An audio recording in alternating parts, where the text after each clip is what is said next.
This is Stephanie from 5 Boy Ma in the Yard, and I wanted to walk through how I am transplanting my adenium or desert rose. First off, I know that it's time to transplant because the roots are bursting out the drainage hole at the bottom, as you can see in the video.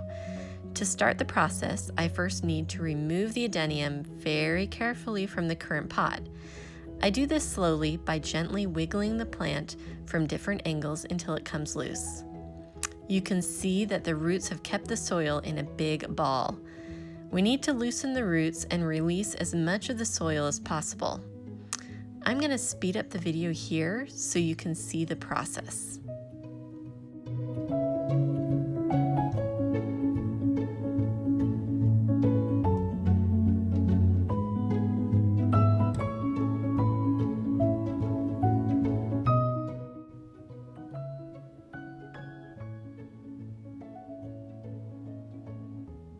Once the majority of the soil dropped, I went ahead and used the hose to spray off some remaining pieces. If left untouched, the adenium can form a large taproot like a carrot, and we want to prevent that from happening so that we can train it to have the gnarly roots and large bulbous codex that we see in those cool bonsai-like adenium. To train it, I first need to give the roots a good haircut.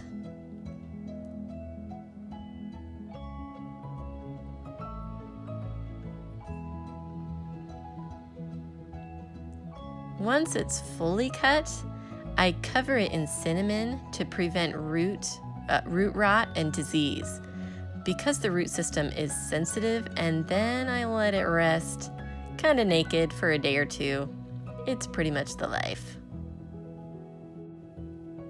Be sure to disinfect your tools every time you use them, especially with the adenium, because they do carry toxins and poisons that can infect other plants. For the soil, I got out a nice big tray and started with a basic potting soil for cactus and palms as my base. Then I add a good amount of perlite next.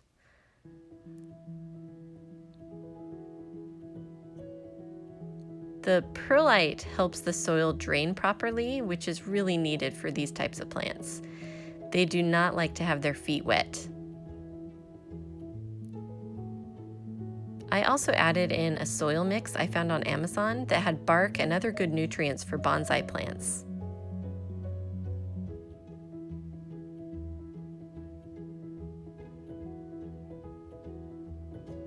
Next was the Osmocote, which encourages flower growth, and I'm really hoping this year I get to see some flowers. I topped it off with my fish and kelp blend because plants just love it. But I gotta warn you, it smells so bad. So just be aware. I did about a squirt of it, so maybe about a tablespoon. I totally forgot to add the Epsom salt in during the video, but I did add that afterwards.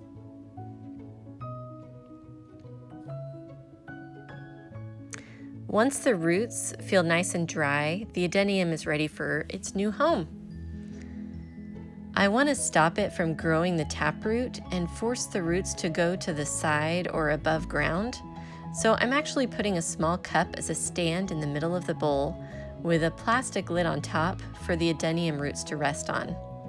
The roots will avoid growing down to the plastic.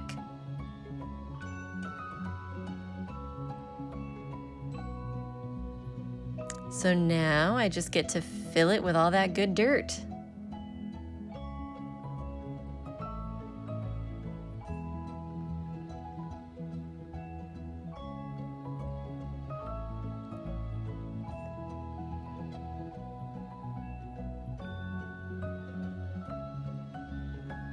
I rest the adenium just below the soil, but not very deep. It's really just resting on the dirt and can easily tip over, so I secure it with some of this cord that you'll see here in a second.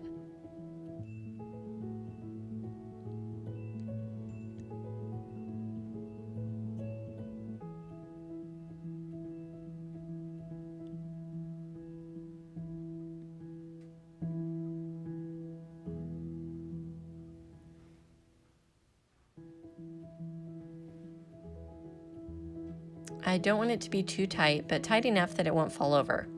This will stay on for a few months at least until the roots are strong enough to carry the plant in place. I also decided to cut off the training tape that I used to braid the branches. Thanks for watching, guys.